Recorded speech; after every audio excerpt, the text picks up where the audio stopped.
The waiting room of the Galactic Employment Bureau buzzed with quiet conversation. Strange creatures from across the galaxy sat in chairs that adjusted to fit their various body shapes. A blue-skinned Talarian with 6 arms tapped nervously on his datapad. 2 furry Kethians whispered to each other in their clicking language. The air smelled like metal and cleaning chemicals, mixed with the strange sense of alien visitors. Zextai looked at her schedule through her crystal-like face.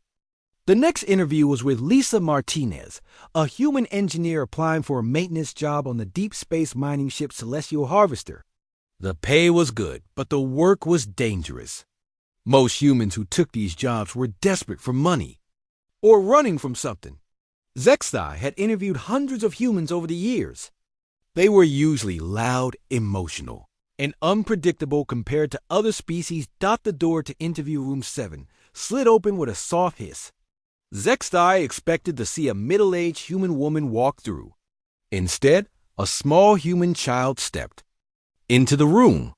The girl couldn't be more than 8 or 9 years old. She wore a clean but old dress that was too big for her thin frame.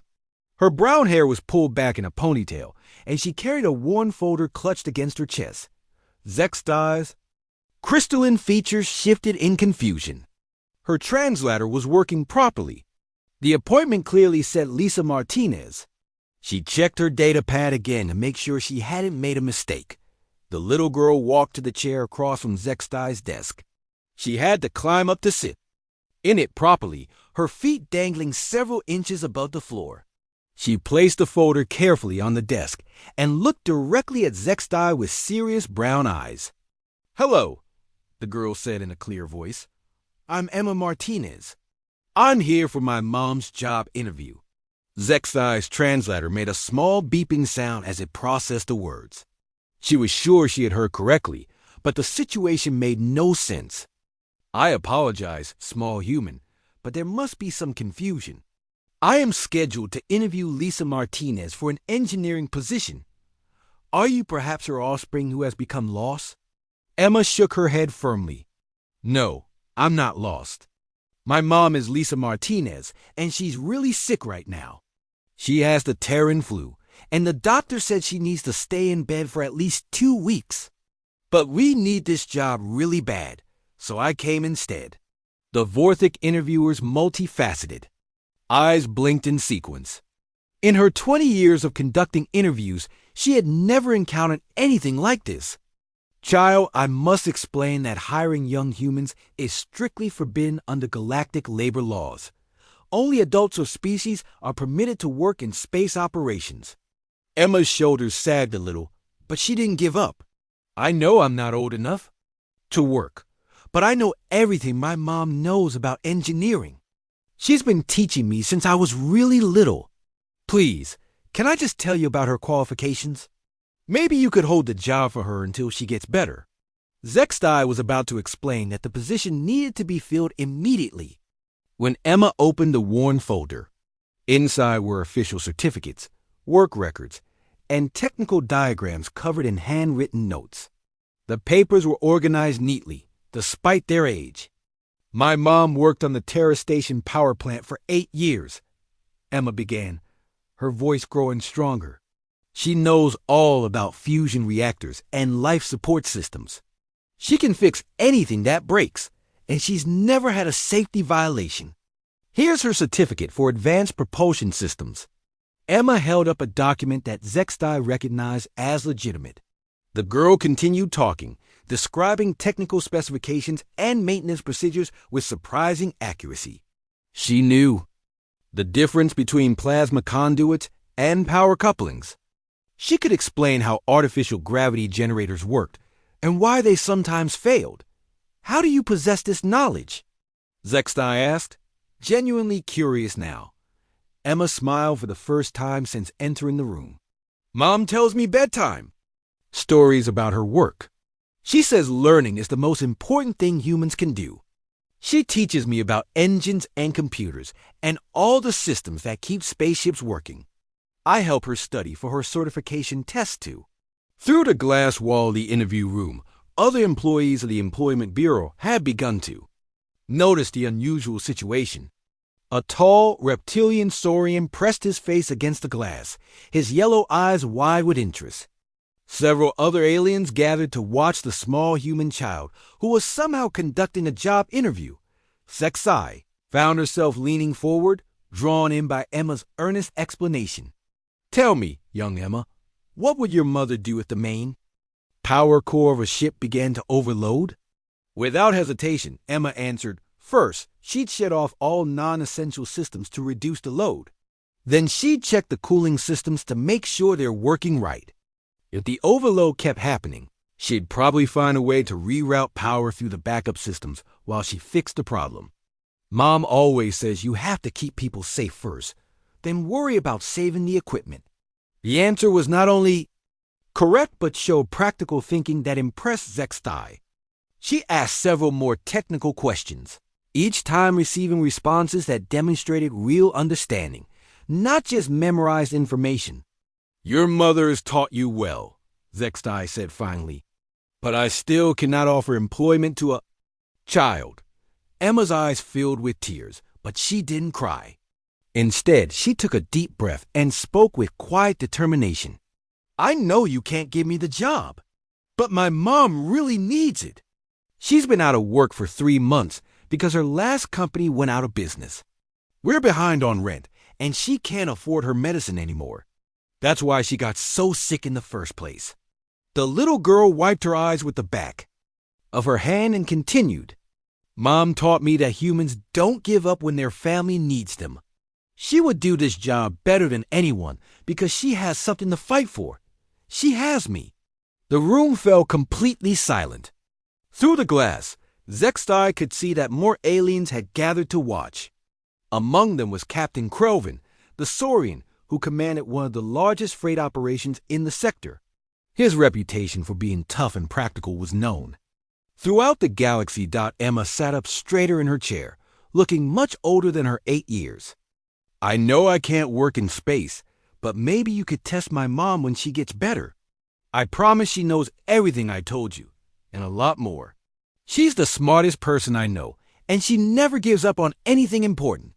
Zexai looked at the small human child who had walked into her office and somehow turned a routine job interview into something she would never forget. She had interviewed thousands of beings from dozens of species, but she had never met anyone quite like Emma Martinez. Zexai stared at Emma for a long moment, unsure what to do next. In all her years of conducting interviews, company policy had never prepared her for a situation like this. The small human girl sat patiently in the oversized chair, her feet still swinging slightly above the floor. Her brown eyes remained fixed on Zexai's crystalline face, waiting for an answer. A soft knock on the interview room door interrupted the silence. Captain Krelvin, the large saurian who had been watching through the glass, stepped inside without waiting for permission.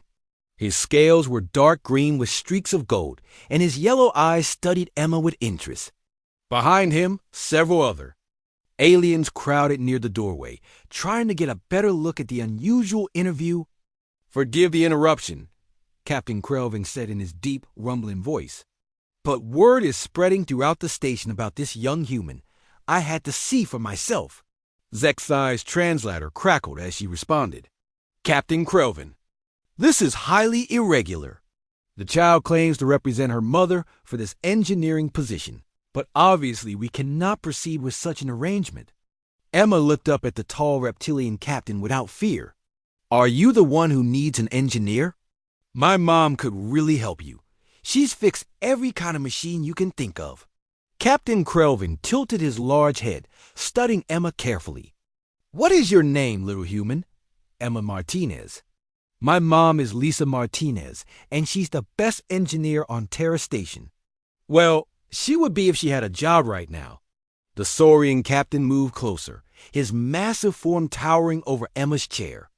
"Tell me, Emma Martinez, what do you know about starship engines?" Emma's face brightened. This was exactly the kind of question she loved to answer. "Well, most ships use fusion reactors for main power. The fuel gets heated up really, really hot until it becomes plasma. The magnetic fields contain the plasma. and direct the energy to the ship's systems. But you have to be super careful, because if the magnetic containment fails, the whole ship could blow up. Several aliens in the doorway murmured in surprise. The explanation was accurate, but simplified in a way that showed real understanding rather than memorized facts. Captain Krelvin nodded slowly. And what about the gravity generators? Those are tricky, Emma said, warming to the subject. They use rotating cylinders with special materials that bend space around the ship. Mom says they break a lot because the crystals inside get worn out from all the spinning. You have to replace them every few months, or people start floating around. Inside the ship, Dr. Yulana, an elderly Etherian with pale blue skin and large silver eyes, pushed through the crowd at the doorway. She moved with the grace of someone who had lived for centuries and seen many strange things. "May I ask the child a question?" she said softly. Zextai was about to protest, but Captain Krelvin gestured for the doctor to continue. "Emma, doctor," Yelena said gently, "imagine you are working on a ship and the life support system starts failing. You only have enough power to save either the oxygen recyclers or the water purifiers, but not both. What would you choose?" Emma bit her lip, thinking hard about the question. The room was completely quiet as everyone waited for her answer. After a moment, she looked up with a serious expression. "I would try to find a third option," she said firmly. "Mom always taught me that when people give you only two bad choices, you should look for a third choice they didn't think of. Maybe I could shut down other systems to get more power or find a way to make the machines work together differently. If I absolutely had to pick just one, I guess I'd say the oxygen recyclers, because people die faster without air than without water. But I keep looking for a better solution, even while I was fixing the air." Dr. Yulana's large eyes widened in surprise. Many experienced engineers would have simply picked one system or the other without considering alternatives. The child's answer showed not only technical knowledge, but creative thinking that was distinctly human. "Fascinating," the doctor murmured. "Tell me, how did your mother teach you these things?" Emma smiled, her first real smile since entering the room. "Mom makes learning fun. When I was little, she'd tell me bedtime stories about brave engineers who fixed broken spaceships and saved everyone on board. She'd draw pictures of engines and explain how all the parts work together. Sometimes we'd build little models out of spare parts she brought home from work." She paused, her expression becoming more serious. "But mostly, Mom teaches me that learning is important because knowledge helps you take care of the people you love. She says humans are good at figuring things out when they have something worth fighting for." Captain Krelvin exchanged glances with Dr. Yulona. Both had lived long enough to recognize something special when they saw it. The small human child possessed not just technical knowledge, but the kind of practical wisdom that couldn't be taught in schools. "Emma," the captain said carefully, "what would you say if I told you that your mother's job application was very impressive, even coming from someone as young as you?" Emma's eyes lit up with hope. "Does that mean she might get the job when she's better?" "That depends," Captain Krelvin replied. "The position I need to fill requires someone who can think quickly under pressure and solve problems in creative ways. Based on what I've heard today, your mother has taught you to think like an engineer. But I need to know more about her actual experience." Emma opened her mother's folder again and pulled out several documents. "Here are pictures of some of the things Mom has fixed.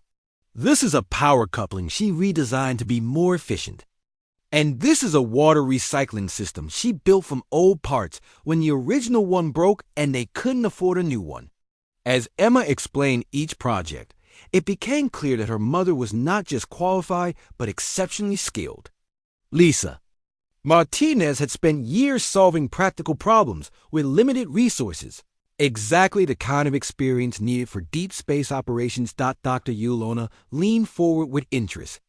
"Your mother sounds remarkable, Emma, but what I find most fascinating is how she has shared her knowledge with you. In my species, we believe that the mark of true wisdom is the ability to teach others. Your mother has given you something more valuable than any formal education. Emma nodded seriously. Mom says that knowing things isn't enough. You have to care about using what you know to help people. That's what makes humans special.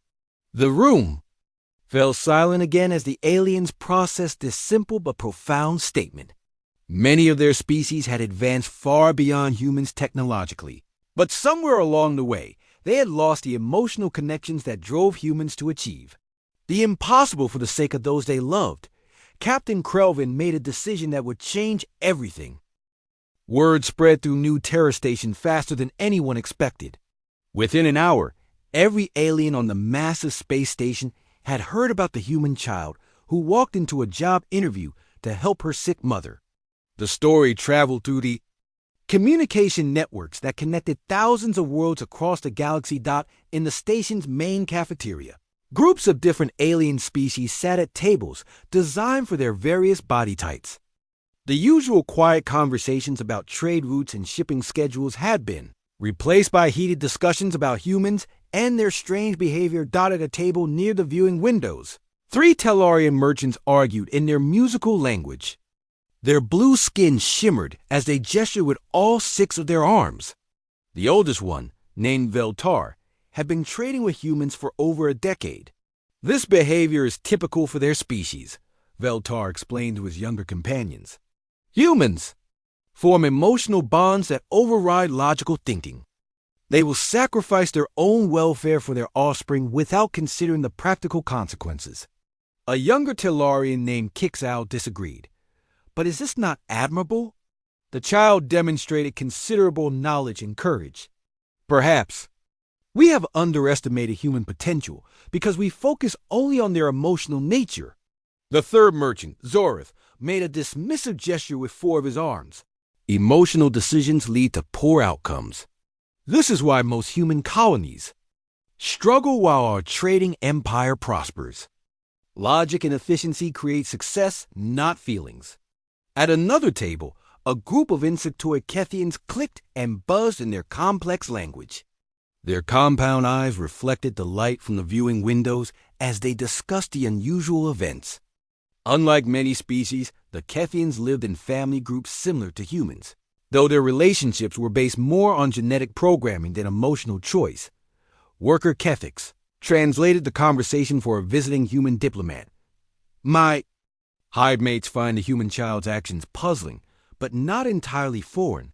We also prioritize the survival of our young, though through instinct rather than conscious choice. However, what surprises us is that the child learned complex technical information through stories and play rather than genetic programming. The human diplomat, a middle-aged woman named Carol Hughes, listened with interest. Human children learn through emotional connections with their parents. Love makes learning easier and more meaningful for us. The Kethians buzzed among themselves before Worker Kethix responded. This suggests that human emotional bonds may serve a practical purpose in education and skill development. We had not considered this possibility. In the station's administrative offices, news of Emma's interview had reached the highest levels of command. Admiral Torvan, the station's Centaurian commander, reviewed the security footage from Interview Room 7. While speaking with his advisors, the child's technical knowledge is remarkable for her age. Observe Lieutenant Commander Rixla, a pale humanoid with large black eyes. Our intelligence reports suggest that most human children receive minimal education in practical skills. Admiral. Torven's 4 arms moved in a pattern that indicated deep thought. Perhaps our intelligence reports are incomplete. This incident suggests that human family units transfer knowledge more effectively than we realized. Dr. Yelona entered the Admiral's office, her silver eyes bright with excitement. Admiral, I request permission to conduct a formal study of human family education methods. What we witnessed today could change our understanding of their species. Entirely, the Admiral considered this request carefully. The Galactic Federation had always viewed humans as a primitive but potentially useful species. Their emotional nature made them unpredictable in diplomatic situations, but it also made them fierce fighters when defending their territories. If their emotional bonds also enhanced learning and problem-solving abilities, the implications were significant. "Explain your reasoning, Doctor." Admiral Torvin said Dr. Yolana activated a holographic display showing brain scans from various species. Most advanced civilizations have evolved beyond strong emotional attachments because they can interfere with logical decision-making. We assume this represented progress, but what if we eliminated something valuable in the process? She highlighted specific areas of the brain scans. Human neural activity shows intense connections between emotional and logical processing centers. When humans care deeply about something, their brains actually work more efficiently. The child's performance today may not be unusual for humans who are properly motivated. Meanwhile, in the lower levels of the station, the story had reached the maintenance crews and cargo handlers. These workers, mostly from less advanced species, had different perspectives on the day's events. Grok, a large, fur-covered Orsinian who operated loading equipment, spoke to his work crew during their break. "Little human shows more courage than most adults I know. Takes strength to fight for family when you are small and weak." His companion, a thin reptilian named Sisk, disagreed. "Courage or foolishness? Child should know her place. Adults handle adult problems." "Maybe," Grok rumbled thoughtfully, "but maybe humans different. They not give up easy. Remember stories from war zones? Human soldiers fight harder when protecting families. Maybe all humans this way." The conversation was overheard by Jake Porter, a human mechanic who worked on the station's shuttles. He had been living in space for 5 years and rarely spoke about his life back on Earth. But Emma's story reminded him of his own childhood and the sacrifices his parents had made for their family. "You want to know what makes humans different?" Jake said, joining the conversation. "We don't just care about our own survival. We care about leaving something better for our kids." That little girl didn't walk into that interview just to help her mom. She did it because someone taught her that family means you never stop trying. Back in the Employment Bureau, Captain Krelvin sat in his private office, reviewing Emma's performance and thinking about his own species' history. The Saurians had once faced extinction when their homeworld's climate changed rapidly. Traditional Saurian culture emphasized individual strength and competition, but survival had required unprecedented cooperation between family groups. The memory of those desperate times remained vivid in Saurian cultural memory. Watching Emma fight for her mother reminded Captain Krelvin of the bonds that had saved his people from extinction. He began to wonder if humans possess something that more advanced species had lost. His communication device chimed with an incoming message from the Galactic Employment Council headquarters. The news of the unusual interview had reached the highest levels of the galactic bureaucracy, and they wanted a full report. Captain Krelvin stared at the message for a long time before responding. He realized that his decision about Emma and her mother would likely influence how the galaxy viewed humanity for years to come. The question was whether he was brave enough to challenge thousands of years of assumptions about what made a species truly advance. Outside the station's windows, ships from dozens of worlds continued their normal routes through space, carrying goods and passengers across the galaxy. But inside New Terra Station, a small human girl had started something that would change how an entire galaxy thought about the value of love, family, and the courage to fight for what matters most. Captain Krelvin made his decision. He stood up from behind his desk and walked back to interview room 7, where Emma still sat patiently waiting. Dr. Yelana and Zextai looked up as the large Saurian entered the room. His yellow eyes focused on the small human girl who had caused such a stir throughout the station. "Emma Martinez," he said in his deep voice, "I have a proposal for you." Emma straightened in her chair, her brown eyes meeting his gaze without fear. "What kind of proposal?" "I want to test your knowledge more thoroughly. Not just the basic questions, but real problems that engineers face in space. If you can handle these challenges, it will prove that your mother has prepared you well." Are you willing to try? Emma nodded eagerly. Yes, sir. I want to show you that my mom taught me good. Captain Kelvin activated a holographic projector in the center of the room. A three-dimensional image of a spacecraft appeared, rotating slowly in the air. The ship was large and complex, with multiple sections and countless systems visible through its transparent hull. This is my flagship, the Stellar Wind, Captain Kelvin explained. It carries a crew of 300 beings from 12 different species. Now, I want you to imagine that you are the chief engineer on this ship, and we have a serious problem. The holographic display changed, showing warning lights flashing throughout the ship's power systems. Red indicators appeared on multiple decks, and alarm sounds echoed from the projector speakers. The main fusion reactor is overheating, Captain Kelvin continued. The cooling system has failed, and we have maybe 20 minutes before the reactor shuts down automatically. If that happens, we lose power to life support, artificial gravity, and navigation. We're too far from any space station to call for help. What do you do? Emma studied the holographic display carefully, her small face serious with concentration. She stood up in her chair to get a better view of the ship's systems, pointing at different sections as she thought through the problem. First, I need to know why the cooling system failed, she said. Is it a power problem, or did something break? Captain Kelvin smiled slightly. Most adults would have started proposing solutions immediately, but Emma was asking the right questions. First, the cooling pumps are working, but the coolant isn't flowing properly. The sensors show a blockage somewhere in the system. Emma nodded, studying the display more closely. Okay, so something is stuck in the pipes. But I can't just shut down the reactor to fix it, because then everyone dies. I need to find another way to cool it down while I clear the blockage. She pointed to a section of the ship near the reactor.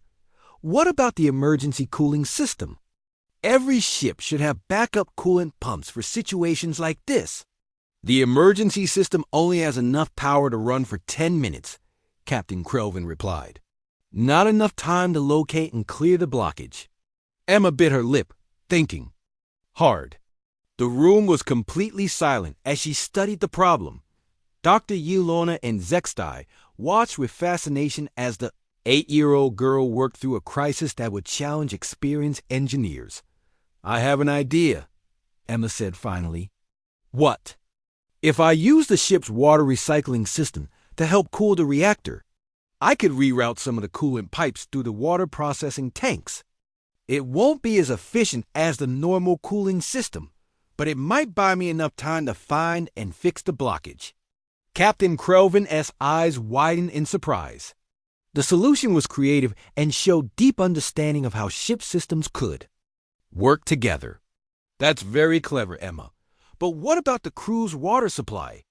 If you damage the recycling system, everyone could die of thirst. I wouldn't damage it, Emma said confidently. I'd just borrow some of its cooling capacity temporarily. The water recycling system has really good heat exchangers because it has to process wastewater at high temperatures. As long as I'm careful about the connections, I can route coolant through the system without contaminating the water supply. Dr. Yelona leaned forward with interest. And how would you locate the blockage while managing this temporary cooling? Solution? Emma pointed to different parts of the ship display. I'd send maintenance robots through the coolant pipes to find the blockage. While they're searching, I'd monitor the temperature readings from the reactor and adjust the flow through the water recycling system to keep everything stable. Mom taught me that you have to do multiple things at once during emergencies. Captain Kelvin was impressed, but he wasn't finished testing Emma yet. He changed the holographic display to show a different scenario. This time, the ship was shown, floating in space near a damaged cargo vessel. New situation, he said. We've rescued survivors from that cargo ship, but we now have twice as many people on board as we're supposed to. Our life support system can't handle the extra load. We have enough food and water for maybe 3 days, but it will take us a week to reach the nearest space station. What's your solution? Emma studied the new problem carefully. This wasn't just about fixing broken equipment. It was about keeping people alive with limited resources. She thought about what her mother had taught her about making difficult choices. "How many people did we rescue?" she asked. 57, Captain Krelvin replied. Emma did some quick math in her head. "So we have about 350 people total, but only enough supplies for 300. That means we need to stretch our resources by about 15%. She looked at the ship display again, focusing on the life support systems. "I'd start by reducing the oxygen levels slightly. Not enough to hurt anyone, but enough to make the air recyclers work more efficiently. Then I'd lower the temperature in non-essential areas of the ship to reduce power consumption." "What about food and water?" Dr. Yelena asked. "Those are harder," Emma admitted. "But I think I could reconfigure the hydroponic gardens to grow faster. Mom taught me that plants grow better under certain light frequencies. If I adjust the growing lights and increase the nutrient solutions, we might be able to produce more food during the trip." Captain Krelvin nodded approvingly. "And if that's not enough?" Emma's expression became more serious. "Then I'd ask for volunteers to go into suspended animation. Some of the crew members could sleep through most of the journey, which would reduce the demand on life support systems. It wouldn't be comfortable, but it would keep everyone alive." The Saurian captain was amazed. Emma's solution showed not only technical knowledge, but also the ability to make hard decisions under pressure. More importantly, her primary concern was always saving lives, even if it meant taking calculated risks. "One final test," Captain Krelvin said. "This scenario is different from the others." The holographic display changed again, showing the ship in the middle of a fierce space storm. Lightning-like energy discharges crackled around the vessel, and the hull shook from electromagnetic interference. "We're caught in an ion storm," Captain Krelvin explained. "The electromagnetic radiation is interfering with our navigation systems and damaging our sensors. We can't see where we're going, and the storm is pushing us toward a dangerous asteroid field. Standard procedure is to shut down all non-essential systems and wait for the storm to pass, but that could take days, and we'll be in the asteroids long before then." Emma stared at the display, watching the energy patterns swirling around the ship. This was the most complex problem yet, and she could see why it would be so dangerous. After several minutes of careful thought, she looked up at Captain Krelvin. "I think I know what to do," she said, "but it's really risky." Emma took a deep breath and pointed at the swirling energy patterns on the holographic display. "The ion storm is messing up our sensors because it's creating too much electromagnetic noise. But what if we use that same energy to help us instead of fighting against it?" Captain Krelvin leaned forward with interest. "Explain what you mean." "Well," Emma said, standing up in her chair to reach the holographic controls, "Mom taught me that energy always follows patterns, even when it looks random. If I can figure out the pattern of the ion storm, maybe I can use it like a map." She manipulated the display, highlighting the energy flows around the ship. "See how the lightning moves in waves? Each wave pushes against objects in space, like asteroids. If I can track those pressure waves, I might be able to tell where the asteroids are even if I can't see them directly." Dr. Yelena's silver eyes widened in amazement. "You want to use the storm itself as a sensor system?" Emma nodded eagerly. "Exactly. It's like when you throw a ball in a dark room. You can't see the walls, but you can hear where the ball hits them. The ion storm is hitting the asteroids and bouncing back. I just need to listen to the right signals." Captain Krelvin was stunned. In 30 years of commanding starships, he had never heard of such an approach. Most captains would hunker down and wait for storms to pass, accepting the danger as unavoidable. But Emma was proposing to turn the storm from an enemy into an ally. "The risk is enormous," he said carefully. "If your calculations are wrong, we could fly directly into an asteroid." Emma's expression became serious. "I know it's dangerous, but sitting still is dangerous too. At least this way, we're trying to save ourselves instead of just hoping for luck." Zextai, who had been silent during most of the testing, finally spoke up. Captain, in my experience, most adult engineers would never attempt such an unconventional solution. They would follow standard procedures, even if those procedures led to disaster. That's because most adults are afraid to try new things, Emma said matter-of-factly. Mom always tells me that the best solutions come from thinking differently than everyone else. She says humans are good at that because we don't always follow rules when the rules don't make sense. Captain Krelvin stared at the small human child who had just proposed one of the most creative solutions he had ever heard. Her confidence wasn't based on arrogance or ignorance. It came from a deep understanding of both the technical principles involved and the human willingness to take calculated risks when necessary. Emma, he said slowly, I want to speak with your mother. Emma's face lit up with hope. Does that mean she might get the job? It means I want to offer her something much better than the job she applied for, Captain Krelvin replied. But first, I need to make sure she's as remarkable as her daughter. The captain activated his personal communication device and entered Lisa Martinez's contact information from Emma's folder. The screen flickered for a moment before showing a pale, tired-looking woman lying in bed. Her brown hair was messy, and she had the glassy-eyed look of someone fighting a fever. But her resemblance to Emma was unmistakable. Mrs. Martinez? Captain Krelvin said. My name is Captain Krelvin. I'm calling about the engineering position you applied for. Lisa struggled to sit up in bed, confusion evident on her face. I'm sorry, Captain, but I had to miss the interview. I'm sick with Terran flu, and I couldn't make it to the station. I was planning the call and reschedule when I felt better. Actually, Mrs. Martinez, your interview was conducted by a very capable representative.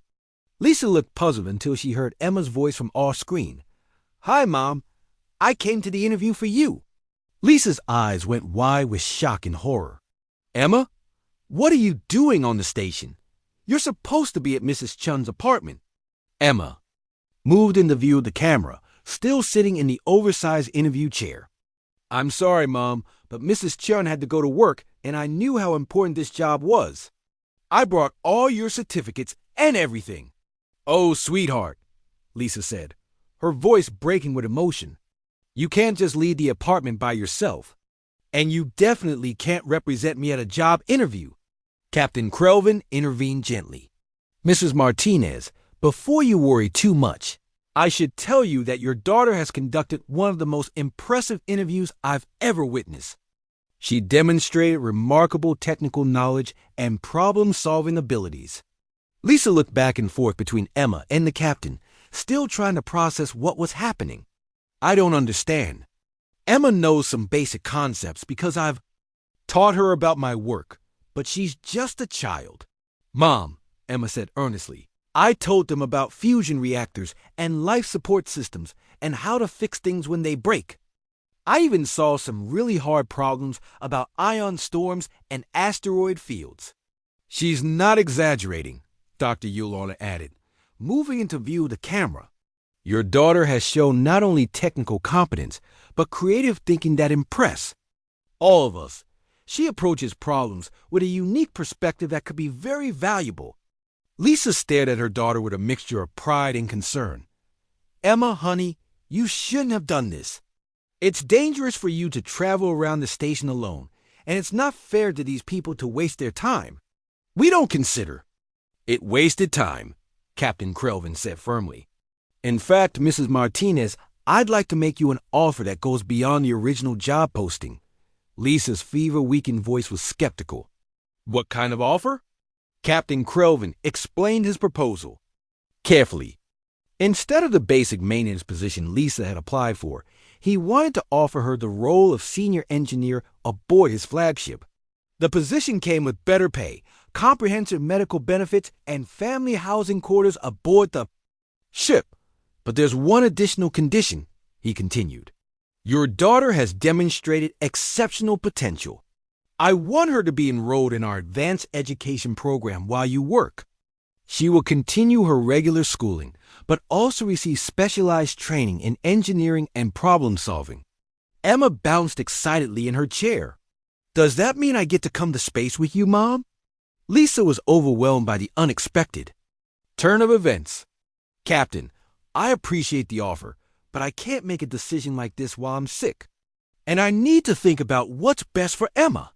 "I understand completely," Captain Krelvin replied. "Take all the time you need to recover and consider the proposal. But I want you to know that your daughter has changed how I think about human potential. She's shown me that your species possesses something very special." Dr. Yelena stepped forward. "Mrs. Martinez, I will personally oversee Emma's education. Her approach to learning and problem solving could provide valuable insights for our understanding of cognitive development across species." Lisa looked at Emma, who was practically glowing with excitement and hope. Despite her illness and confusion, she could see that something extraordinary had happened. Her daughter had somehow turned a desperate situation into an opportunity that could change their lives forever. "Mom," Emma said softly, "I know I shouldn't have come here alone, but I couldn't just sit and do nothing while you were sick, and we needed help. You taught me that humans don't give up on their families." Tears formed in Lisa's eyes as she realized that her 8-year-old daughter had not only understood the lessons she tried to teach, but had found the courage to act on them in ways that Lisa herself might never have attempted. 3 months later, Emma Martinez stood in the main engineering bay of the starship Stellar Wind, watching her mother work on a massive power coupling. The ship hummed with activity around them as crew members from a dozen different species went about their daily tasks. Emma had grown taller in the months since her famous interview, and her confidence had blossomed under the careful guidance of Dr. Yelena and the ship's engineering team. "Hand me that plasma wrench, sweetheart," Lisa called from inside the machinery. Her voice was strong and healthy now, completely recovered from the illness that had nearly cost him everything. The medical benefits from Captain Krelvin's job offer had provided the treatment she needed, and the steady work had given her a sense of purpose she hadn't felt in years. Emma selected the correct tool from the nearby workbench and passed it to her mother. She had learned to identify hundreds of different instruments and could now assist with basic repairs. More importantly, she had begun to understand the deeper principles behind the machines that kept the ship running. "Mom, why? Does this coupling keep overheating?" Emma asked, pointing to the readouts on a nearby monitor. Lisa emerged from the machinery, wiping grease from her hands. "Good question. The official specifications say it should handle this power load easily, but the real world doesn't always match the textbooks. What do you think might be causing the problem?" Emma studied the data carefully, just as her mother had taught her. "The power flow looks normal, but the temperature spikes happen every few hours." "That seems like a pattern, not a random failure." "Exactly right," Lisa said with pride. "And what else happens every few hours on the ship?" Emma thought for a moment, then her eyes lit up with understanding. "The artificial gravity generators cycle through their maintenance routine. The power demand changes when they do their self-checks." "Very good. So how would you fix it?" "I'd adjust the coupling to handle the temporary power spikes, or maybe change when the gravity generators do their maintenance so they don't all cycle at the same time." Lisa smiled and hugged her daughter. "You're thinking like a real engineer now. Come on, let's go implement your solution."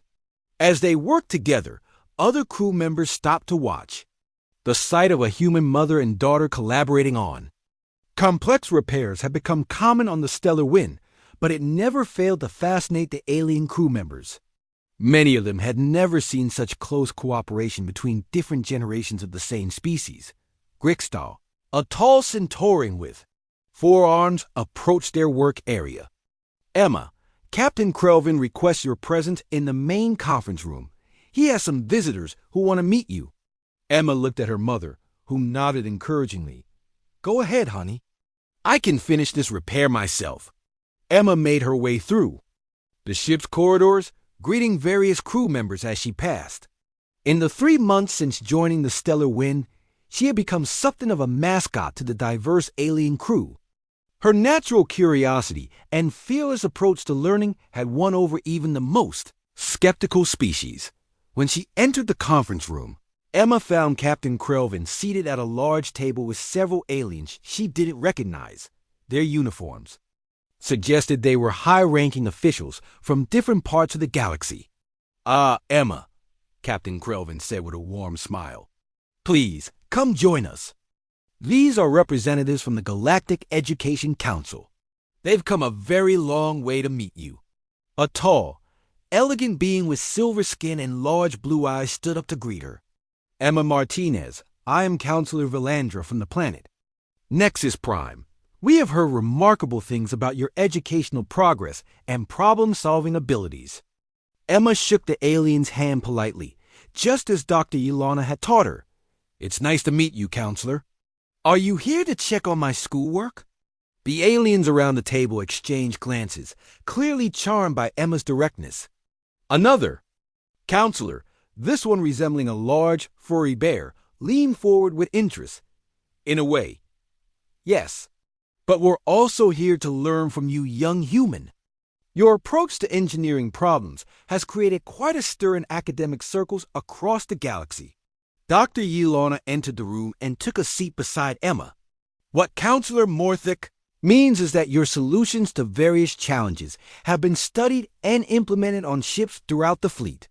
Your ion storm navigation technique alone has saved at least 6 vessels from destruction." Emma's eyes widened in surprise. "Really? Other people are using my ideas?" "Indeed they are," Captain Krelvin confirmed. "Your creative approach to problem-solving has proven valuable in ways none of us expected. You think about challenges differently than most engineers, and that difference has practical benefits." Counselor Valandra activated a holographic display showing various spacecraft and space stations. "Emma, we would like you to demonstrate your problem-solving process for us. We have a theoretical challenge that our best engineers have been unable to solve." The hologram showed a massive space station orbiting a dying star. Warning indicators flashed around the station's structure, and data scrolled rapidly across nearby screens. "This is Research Station Alpha 7, Counselor Valandra explained. It studies dying stars to understand how solar systems evolve. The problem is that the star is emitting dangerous radiation that damages the station's equipment faster than it can be repaired. Traditional solutions involve moving the station farther away, but that would make the research impossible." Emma studied the display carefully, walking around the holographic projection to see it from different angles. The adults in the room watched silently as she analyzed the problem with the same methodical approach she had learned from her mother. "How long do they have before the station becomes too damaged to use?" Emma asked. "Perhaps 6 months, Counselor," Morthic replied. Emma nodded, continuing to examine the hologram. "And they can't move it farther away because the instruments need to be close to get good readings from the star? Correct?" After several minutes of careful thought, Emma looked up with excitement. "What if they don't try to protect the station from the radiation? What if they use the radiation instead?" The counselors looked puzzled. "Explain what you mean," Valandra said. Emma pointed to the station's power systems. "The radiation is energy, right? Instead of trying to block it, they could collect it and use it to power the station's self-repair systems. Like solar panels, but for dangerous radiation instead of normal sunlight." She manipulated the holographic controls, showing how radiation collectors could be positioned around the station. The more radiation the star puts out, the more power the station has to fix itself. It turns the problem into the solution. The room fell completely silent as the alien counselors processed Emma's proposal. Dr. Yelana was the first to speak, her voice filled with admiration. "That's brilliant, Emma. Instead of fighting against a hostile environment, you're suggesting they adapt to work with it." Counselor Valandra's blue eyes sparkled with excitement. "This approach could revolutionize how we handle research in dangerous environments. Young Emma, would you be willing to work with our engineering teams to develop this concept further?" Emma looked around the room at all the important aliens who were treating her ideas with such respect. Just a few months ago, she had been a scared little girl trying to help her sick mother. Now, she was contributing solutions that could help scientists across the galaxy. "I'd be happy to help," Emma said with a bright smile. "But I want to keep working with my mom, too. She's the one who taught me how to think about problems." Captain Krelvin stood up and placed a gentle hand on Emma's shoulder. "Emma, when you walked into that interview room 3 months ago, you changed more than just your family's life. You've shown the galaxy that humans possess something special. Your willingness to fight for the people you love, combined with your creative thinking, represents the best of what your species can offer." Emma looked up at the tall Saurian captain who had given her family such an incredible opportunity. "Thank you for believing in us, Captain. Mom always said that humans are at their best when they have something worth fighting for." As the meeting concluded and the counselors began discussing plans for Emma's collaboration with galactic research teams, word of her latest innovation spread once again throughout the ship and beyond. The little girl who had walked into a job interview to help her sick mother had become a symbol of human potential and determination, dotting engineering bays across the galaxy. Alien crews began to understand that humanity's greatest strength wasn't their technology or their military power. It was their ability to love so deeply that it drove them to achieve the impossible, and their willingness to think beyond conventional limits when the people they cared about were depending on them. Emma Martinez had shown the galaxy that sometimes the most powerful force in the universe was an 8-year-old girl who refused to give up on her family.